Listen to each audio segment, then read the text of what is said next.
Okay, let's see what's on the news tonight. Tonight on The National. The scandal of the century, the Walt Disney Corporation is implicated in the murder of former employee, activist, and singer.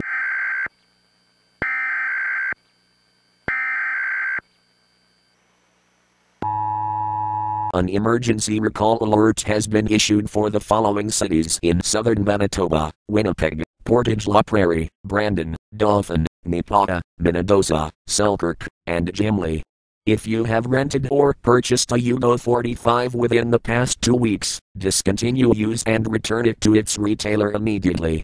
The Yugo 45 has accidentally had an extremely powerful jet engine installed instead of a standard Daimler-Benz engine. This may cause undesired results such as overheating or exploding engine compartments and severe glass shard wounds. This emergency alert will continue broadcasting until further notice. Oh crap. I just saw a Yugo 45 myself.